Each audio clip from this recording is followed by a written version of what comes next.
IB Nation, welcome back to another edition of the Irish Breakdown Podcast. It's Thursday. That's Trevor Trowbridge. I'm Brian Driscoll. You guys know what today is. Today is the day where we kind of finally put a bow on this breakdown of the Notre Dame Army game for the week.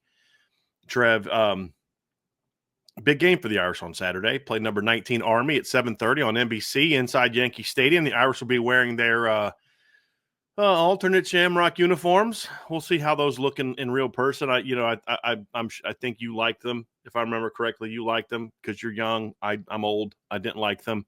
Not that all old people like them or don't like them, and all young people didn't like them. But they're going to have some interesting uniforms on. The Army's obviously a very, very capable football team. We'll talk a little bit more about that during our preview. But we broke it down on Tuesday and talked about what made this Army team challenging. And today we're going to talk about the keys to victory and what Notre Dame needs to do to win the game and come out on top of the win. And then, of course, after you and I are done with that, we'll do our prediction show and hand out some game balls. And then I'll be joined by Bill Bender to preview the big games of the weekend. You and I were talking before the show, Trev, not like a lot of big games this weekend outside of the Notre Dame Army and then Ohio State, Indiana, but a lot of really intriguing games. And we'll see what kind of time you and I have at the end of our game prediction show. I may give you a chance to make a couple predictions that you have because you had a very interesting one that we were talking about before the show started. But we'll get into all that, Trev. So it's going to be a fun day today, and looking forward to it. And, of course, Saturday, you're flying out tomorrow, heading out to New York and ready to cover your first road game and your first trip to New York, or at least to Yankee Stadium. So that'll be fun. So it's a big one, Trev. It's a big one for Notre Dame this weekend. There's no doubt about that. Yeah, I'm excited, man. It's my first time ever being out to New York. I get to spend some time with my sister who lives out there, and we're going to kind of treat it as our holiday, time together because she won't be able to fly in for Thanksgiving or Christmas. So it's going to be a lot of fun, man. I've never been out to Yankee Stadium, so it's going to be a really cool experience. Obviously, have Irish Breakdown to thank for all of it, so it's going to be awesome, man. It's going to be awesome. But before we jump into it today, guys, you know what we're going to talk about. We have to talk about our awesome friends over at MyBookie. So you guys have heard me talk about it before, but what you're going to do is when you go and sign up, make sure you do promo code Irish. What that's going to do for you is it's going to double your deposit bonus. So if you have $20 in your account, and you upload that in, MyBookie is going to credit you with $20 worth of bonus bets just for signing up, which is awesome. If you're anything like me and love free money, you're going to like what MyBookie has. So make sure you take advantage of that. Also, make sure you take advantage of the MyBookie Risk-Free Thursdays, which is tonight. There is an AFC North matchup between the Cleveland Browns and the Pittsburgh Steelers tonight in what looks like is going to be a snowstorm in Cleveland. I don't know if there's any Cleveland natives in the chat, but let me know what the weather's going to be like because I plan on throwing down some bets there. Probably a lot of it's going to be around Najee Harris, but that might just be me. So make sure you also enroll in their loyalty rewards program. What that's going to do for you is it's going to basically give you extra cash just for playing, which is awesome. Not a lot of other sports books out there do that. So make sure to check out our friends over at MyBookie. They're the sports book that gives you the tools to win and rewards you for every moment of play. So, Trev, it's time to get into our keys to victory. We always start things off with keys to victory before we dive into the predictions. And, there's a couple keys at the beginning that I want to talk about that there are certain things that are kind of important in this game that are true both sides of the ball. So instead of like just adding keys onto both sides, we're just going to talk about some of them here. And in a game like this against a team like Army that wants to shorten the game and limit your possessions and limit your opportunities, and a team that requires a lot of plays to be successful, and there's a lot of different things that kind of go into this game. And really for me, there's three big picture aspects that are going to be key. One of them we'll kind of talk about during the defensive segment, but I do think it's important enough to mention here. But the first thing is obviously field position. Like, that is going to be such an important part of this game. And it comes down to, effective special teams, but also, trying to get stops to where you're giving your offense a chance to have some short fields, right? I mean, one of the best ways to extend your opportunities as an offense is that your defense can get you the ball quicker, whether that's 3 and outs, which this is not an Army team that does many 3 and outs. This is a hard team to 3 and out. But, it is a team, and it's not a team that turns the ball over very much. I mean, the numbers there are very impressive when you talk about their offense. I mean, they're the one of the more intriguing matchups in this game, Trev, is they have the number one offense in the country and not in limiting turnovers, and Notre Dame has the number one defense in the country in forcing turnovers. So that's part of it as well. But, look, giving your offense more opportunities with getting the ball to your offense quicker, trying to get some short fields, whether that's special teams or whether that's with your defense. And then, of course, on the other side is if you're not getting points, you need to make sure that you're pinning them as deep as you can. So they've got further to go, because the longer they have to go, just like Navy, the more opportunity is that they're going to make mistakes. So I think field position is going to be a big key to this game. In all three phases of the game have to contribute to Notre Dame winning the field position battle in this game. Yeah, absolutely.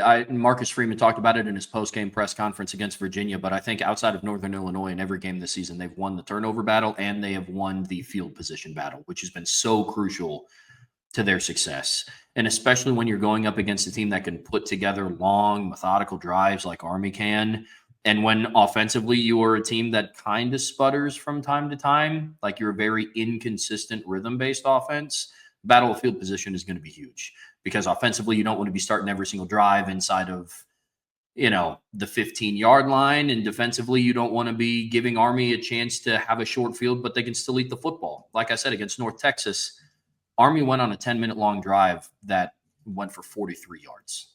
So the battle of field position is going to be crucial, because if they are going to be able to eat the clock and drive the ball for 43 yards, ideally that doesn't get them past, or anywhere near close to the red zone. So I'm with you. Another one is that turnover battle, though, Trev. I mean, that's a big one. They, as I mentioned, they have the number one ranked turnover offense in the country. In limiting turnovers, Notre Dame is number one.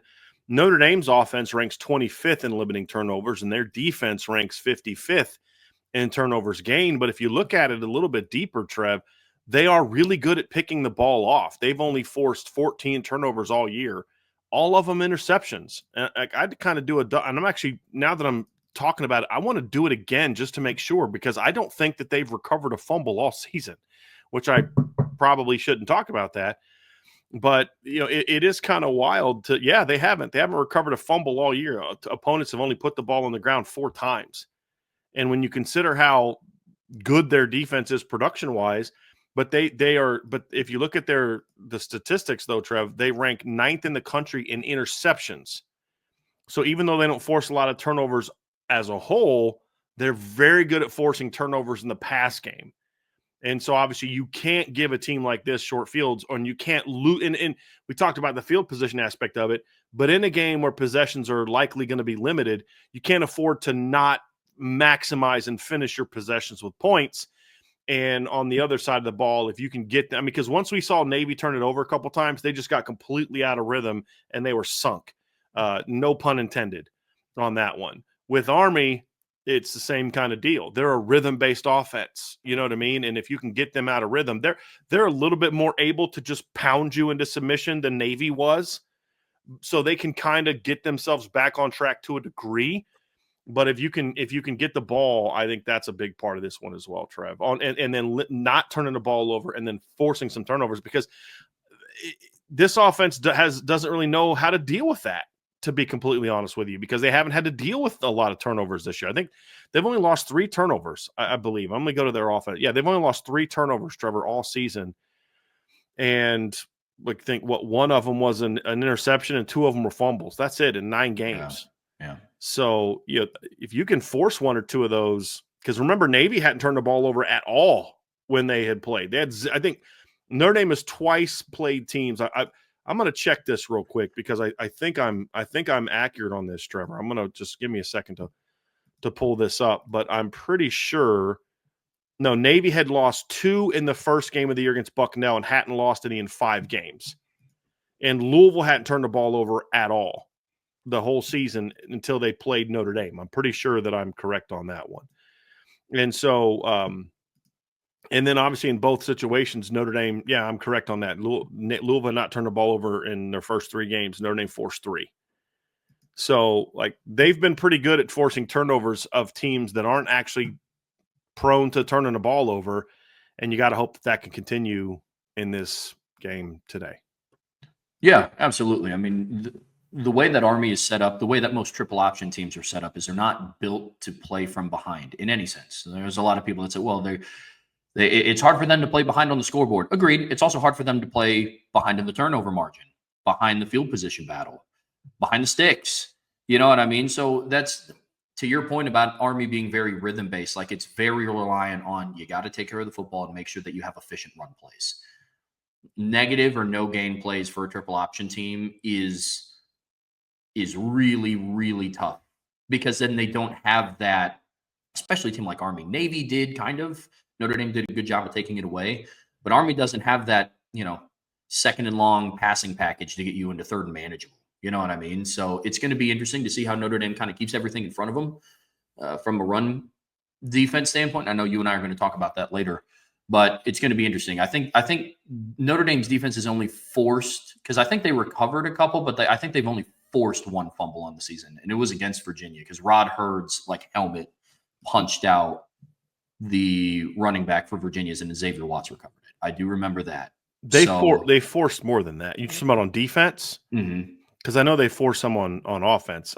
Here, I'll look it up here real quick. It says Notre Dame fumbles forced. They forced 12 on the season. Let me see here real quick. Fumbles forced. Yeah, they've forced 4, but a chunk of those were on special teams. They just haven't, they forced one against Northern Illinois, just didn't recover it. But it's a lot of them, I think a good chunk of those have been on special. They forced 12 fumbles and blocked 5 kicks, and they have 41 pass breakouts. They've been a very disruptive defense this year. Very active defense. Very active. Yeah. Yeah. Last one, Trev, to me is going to be, this is going to be a game of, I'm trying to think of the way I want to put this, the final piece of this. This is going to be a game of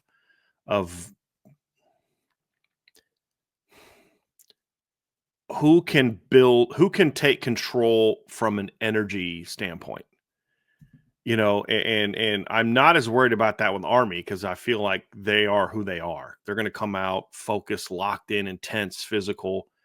I'm more so looking at it from a Notre Dame standpoint of saying, can you come out and match or surpass the level of focus, intentionality, fire, and physicality that Army is going to bring to the game? Because the one thing that I thought was huge last week against Virginia was, the one thing you and I talked about was Virginia was a very physical football team. They weren't real athletic, but they were physical and they were tough and they would scrap and compete and all that. And we saw that in the game. I mean, they never quit. Notre Dame's up 35-0, and they just kept fighting. They kept competing. And you have to respect that about Tony Elliott and his team. But Notre Dame surpassed it. They matched it and surpassed it from a physicality standpoint. My wife said, she's down the field. She said, "Boys, they were fired up today." And keep in mind, my wife's been on the field of Notre Dame games going all the way back to 2014. So she's been doing this for a decade of taking photos. I mean, her first cover shot at BGI was back in, I think, 2015, the Temple game, I believe. So, I mean, she's been on the sideline for a long time. She's seen a lot of this. And of course, she was at, the games that I coached and things like that. So she understands what she's looking for, you know what I mean? And she's seen how that correlates into the product in the field. And, to see Notre Dame kind of have that intensity and then match and surpass Virginia's physicality was key. And that's going to be huge in this game as well. And it was, I mean, I don't mean this because I like seeing guys injured, but as a coach, your team is really playing a certain way when it's a late season game and the other team just every few plays has got somebody limping off the field or somebody's slow to get up. Your team is bringing it. And again, it's not saying that from a standpoint of I'm rooting for guys to get injured. That's football. I mean, getting hit hurts. It does. You know what I mean? And landing on the ground hurts. And they're going to have to bring that again against Army, just in every phase of the game, because Army is going to come into this game sky high, fired up, rested because they had last week off, and ready to shock the world. And they're going to believe that they can. And they're going to be very confident going against this Notre Dame offense, and they're going to be very confident playing this Notre Dame defense, and they're going to be like, hey, we can take it to this team. Notre Dame's got to say, not today, fellas. And that physicality piece in all phases of the game is going to be huge. Notre Dame just has to be first to set the tone. I think that's going to be a huge takeaway for me, because I talked about it on Tuesday, but there's a lot of distractions going on for Notre Dame for this. They're finally back into the media's eye, and they're the shoo-in for the playoffs, and now they're talking about being a shoo-in for a home game, and it's the Shamrock Series, and it's the 100th anniversary of the Four Horsemen, and you're playing in Yankee Stadium, and you got cool new jerseys, and you're on an 8-game win streak. Like, there are so many things that are working against Notre Dame that it's going to be very promising to me if they show up on Saturday and they go into the mindset, which you have to. You go into the mindset of this game where it's like, hey guys, we're 0-0 this week. We're looking to go 1-0 after today. We have to come out and set the tone against a team that is not intimidated by us. Not because we're not a good football team, but you're playing against Army. And we talked a lot Tuesday about you're playing against kids who've made the choice to go to war if this country needs them to defend our freedom. They're not afraid of a football team. Yes. Where they're padded. Right. This is a different breed of human being that 100%. like you have. And I say that with the utmost gratitude and respect for, you know what I mean? Like, and yeah, this is a different deal. Yeah. You're playing against a 53-man roster that goes into any situation that they have with no fear, right? And so that's just going to be some of the things that I'm going to want to see out of Notre Dame is come in and set the tone from a physicality standpoint, from an intensity standpoint. You know what I mean? So that to me is going to be a really big indicator, because if you're Notre Dame going up against a team like Army, whose identity is, hey, you know what we're running. There's no secret. We are running right at you. What I do not want to see on Saturday is a Notre Dame team as a whole, not just defensively, but offensively as well, that is just kind of absorbing. They're just kind of letting everything come to them. It's you be the first to the point of attack, be the first to put points on the board, be the first to get a big hit in a game. Don't wait for you to have to submit some sort of response. You know what I mean? Yeah. Overall, if I could sum it up, just be the tone setters. And if you're able to do that on Saturday, I really like what Notre Dame's going to be able to do. Yeah, no doubt. And so that's kind of big picture keys to victory right there, Trev.